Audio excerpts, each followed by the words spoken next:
مرحبا فيكم بفيديو جديد. بهالفيديو حضرت لكم وصفتين كتير سهلين. الوصفة الأولى هي سمك مشوي بالفرن، والوصفة الثانية هي وصفة حلو. تابعوا لآخر الفيديو لتعرفوا وصفة الحلو، كتير سهلة ولذيذة. أول شي أنا عندي هون سمكتين، تقريبا كل سمكة كيلو.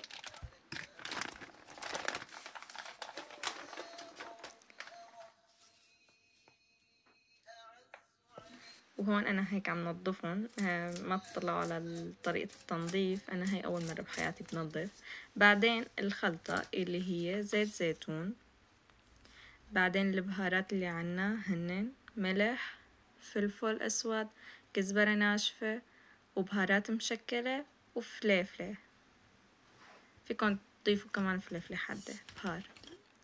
وأنا هون عندي حمض ضفت تقريبا نص ليمونة، وعندي كمان معلقة دبس فليفلة، و4 أسنان توم. بعدين عندي أنا هون مقسمة تقريبا بطاطا وجزرة دوائر، ومتبلتهم ملح وفلفل وبهارات، وحطيتهم هيك من تحت. وبعدين صرت قص السمكة شوي لحتى يدخل الصوص اللي أنا عاملته لجوا، وتطلع هيك اللحمة اللي جوا إنه كمان فيها صوص أو بهار. سويت السمكتين تقريبا بنفس الشكل، وبعدين بعدين صرت أضيف الصوص عليهن، وصرت هيك دخل بكل شق أنا عملته الصوص. هلا أنا هذا التتبيلة عملتها قبل بليلة، بعدين غلفته وحطيته بالبراد ليلة كاملة. تاني يوم طلعته قبل بوقت طبعا، وقمت التغليف وحطيتها بالفرن من فوق ومن تحت على درجة حرارة 170 لحتى تستوي. حطيت هاي الطريقة كتير حلوة ومنيحة، يعني الطريقة هاي بتجيبوا ورق زبدة بتجعلكوه وبتبلوه مي وبتعصروه، بعدين بتحطوه فوق الأكلة اللي بدكن إياها، هاي اللي هي دجاج، سمك، حيالله شي، بيعطي كأنه متل كيس حراري حطيته، بيعطي هيك ترطيب ما بيأسي اللحمة. وأنا هون هلا عم ساوي الطراطور، صوص السمك اللي بيتقدم ناحو. قطعت بقدونس، توم، حمض، مي شوي، وملح، وطبعا الطحينة.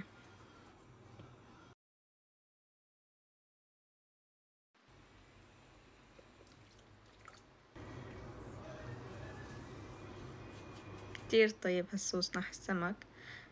نحنا بنسويه دائما مع أي أكلة سمك، مقلية مشوية، كتير طيب. وبنضل نخفقهم هيك بهالطريقة لحتى يصير بهالقوام عنا، لا جامد كتير ولا سائل كتير. وبعدين أنا حبيت حضر نح السمك مشوي بالفرن، رز الصيادية على طريقتي. عنا هون بصلتين تقريبا حجمهم وسط، قطعتهم لقطع كتير صغيرة وقليتهم بالزيت بالطنجرة، حطيت زيت وقليتهم لحتى يتغير اللون. بعدين بنحط رشة كمون ورشة كركم، تقريبا معلقة صغيرة من كل بهار، وفلفل أسود، وكمان رشة ملح. حبيت أنا أضيف جوا رز الصيادية هالمرة ريدس مجمد، أنا جايبته من ماركت اسمها الكوفلاند اللي بألمانيا بيعرفوا. بيجي كمان كتير طيب، صح هو ما فريش كطيابة الفريش اللي بيجي تازة يعني، بس إنه هيك نحن بألمانيا بنجيب كل شي مجمد. المهم بنحطهم بالطنجرة وبنقلبهم مع البهارات والبصل اللي أنا حطيتهم أول شي بالطنجرة، وبنضل بنحركهم هيك لحتى يستووا ويصيروا بهالطريقة. بعدين نحن بنكون كمان ناقعين على جنب رز وبنغسله، يعني غاسلينه وناقعينه، وبعدين بننزله هيك فوق القريدس، وبنضل كمان بنحركهم مع البهار والقريدس عشان الرز تتشرب كل شي نكهات أنا حطيتها بالطنجرة قبل. وبعدين آخر شي بنحط مكعبين ماجي، هذا اختياري، وبنحط مي. أنا بحط لكل كاسة رز كاسة مي، أنا بستخدم الرز الطويل.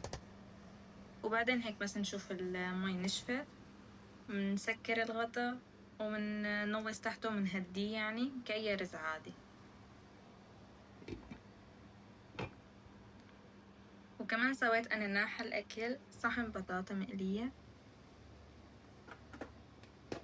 وهون أنا عم أرجيكم طريقة القريدس اللي أنا بساويها. حطيت أول شي بالمقلاية زبدة، ونزلت القريدس اللي أنا عندي إياهن،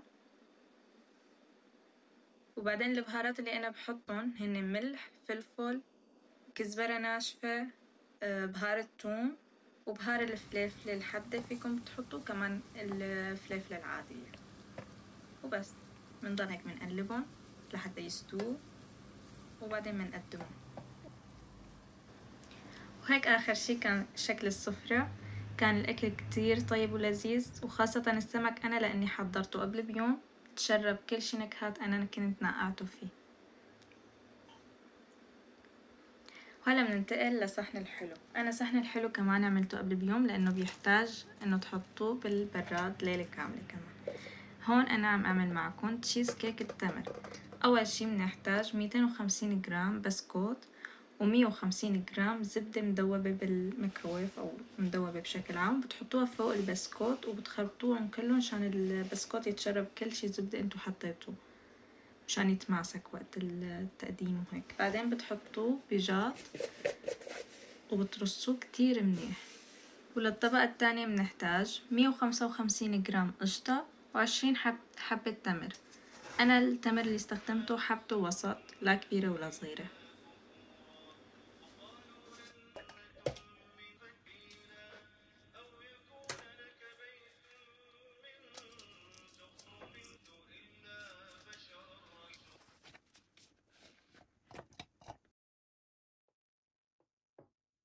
وبعدين بنحط كل المكونات وبنخلطهم مع بعض.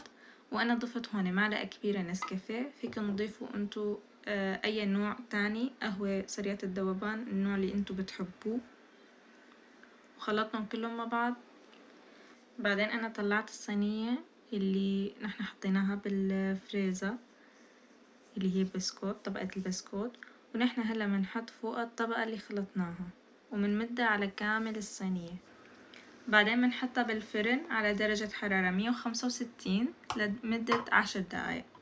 بعدين بنحضر الطبقة الثالثة واللي هي 155 جرام قشطة، ونحن بنحتاج كمان حليب مكثف، حليب محلى مكثف، بس هاي بترجع لكم انتو بدكم اياها كتير حلوة فبتضيفوا كتير، بدكم اياها قليل بتقللوا.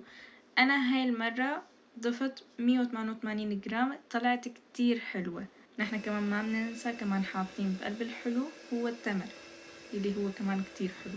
بنخلطهم مع بعض وبنحط كمان معلقة كبيرة نسكافيه.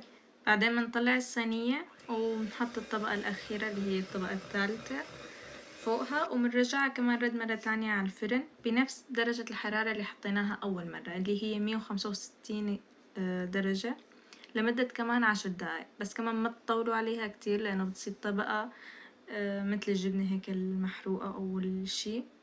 وبنحطها بالبراد بعد ما تبرد تماما ليلة كاملة، وتاني يوم بنقطعها بالشكل اللي انتو بتحبوه. هو الشكل المتعارف عليه هي مربعات صغيرة ومنقدمها. وهون بنكون وصلنا لنهاية هذا الفيديو. ما تنسوا اللايك والاشتراك بالقناة. بنشوفكم بالفيديوهات الجاي. سلام.